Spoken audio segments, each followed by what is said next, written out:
Hello నమస్తే, welcome back to my channel. ఎలా ఉన్నారు మీరందరూ? నేనైతే చాలా బాగున్నాను. ఈరోజు మీ అందరికీ చీజ్ దోశ చూపించబోతున్నాను. ఇది సేమ్ దోశ బ్యాటర్. పాన్ పైన స్ప్రెడ్ చేసుకొని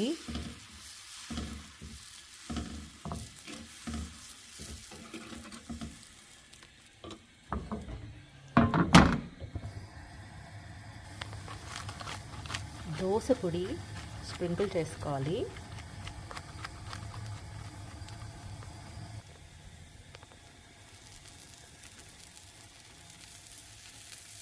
చీజ్ స్ప్రింకిల్ చేసుకొని ఒక 1 minute ఫ్రై అవ్వాలి. అంటే చీజ్ని మెల్ట్ అయ్యే వరకు ఉంచాలన్నమాట.